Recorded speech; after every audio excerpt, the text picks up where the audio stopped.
No greater love than this. John 15:13.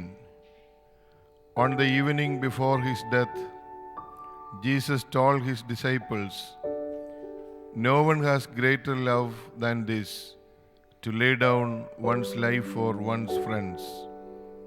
On the cross, he gave them the example of ultimate love, dying for their sake and that of all humankind. From the earliest days of the church to the present, countless followers of Jesus have taken these words and his example to heart, denying themselves and selflessly giving their lives for others. During World War II, Auschwitz in occupied Poland had become notorious as the largest of the German Nazi concentration and extermination camps, where at least 1.1 million men, women and children died or were killed, around 90% of whom were Jews. However, one Catholic priest dared to respond to the might of Nazi evil with the selfless love of the gospel, thus becoming a martyr who lived total love toward God and man. He is Saint Maximilian Kolbe, a Franciscan priest, one of the victims of Auschwitz. After the invasion of Poland by Germany in 1939, Father Kolbe and his companions were sheltering and aiding some 3,000 Polish refugees in their friary, among whom were 2,000 Jews. The Nazis closed down the friary in May 1941, and Father Kolbe and 4 companions were sent to the Auschwitz death camp, where they worked with the other prisoners. When a prisoner escaped from the camp, the Nazis selected 10 others to be killed by starvation in reprisal for the escape. One of the 10 selected to die, Francisc Gajonišek, began to cry, thinking about his wife and children. Unable to hear this, Father Kolbe stepped silently forward, took off his cap, and stood before the commandant and said, "I am a Catholic priest. Let me take his place. I am old. He has a wife and children."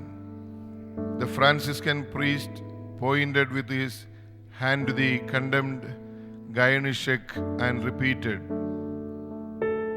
"I am a Catholic priest from Poland. I would like to take his place because he has a wife and children." His request was granted. Maximilian Kolbe, prisoner number 16770, suffered more than 15 days of torment before succumbing to a lethal injection of carbolic acid. He died at 12:30 on 14th August 1941 at the age of 47, a martyr of charity. This story was chronicled on an NBC News special several years ago. Gajonišek, by this time 82, was shown telling this story while tears streamed down his cheeks. A mobile camera followed him around his little white house to a marble monument carefully tended with flowers. The inscription read, "In memory of Maximilian Kolbe. He died in my place." Every day Gajonišek lived since 1941.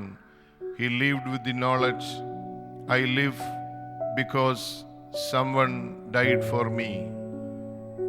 Every year on August 14, he travels to Auschwitz in memory of Father Kolbe. Pope Paul VI declared Father Kolbe blessed on October 17, 1971, and Saint Pope John Paul II canonized him a saint on October 10, 1982. Conformed to the God who is love, he emptied himself on behalf of another, laying down his own life for a friend.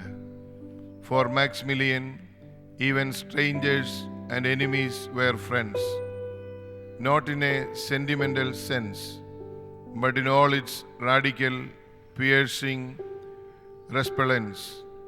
His love of neighbor is in the end a love that makes space within itself for others, even at the risk of being hated, even at the risk of being executed. Herein lies the creative power of love. It is animated through sacrifice, the giving of oneself without reserve. John 15:13 says, "Greater love has no one than this, than to lay down one's life for his friends." Apostle Paul reminds us in Galatians 6:2, "Bear one another's burdens, and in this way you will fulfill the law of Christ." My dear friends, today is Good Friday. Let us reach out to someone in your parish, neighborhood, or workplace who is in need or weighed down in some way. For example, by illness, unemployment, loneliness, or difficult family relationships. Like Simon of Cyrene, who relieved Jesus of his burden, help this person carry his or her cross.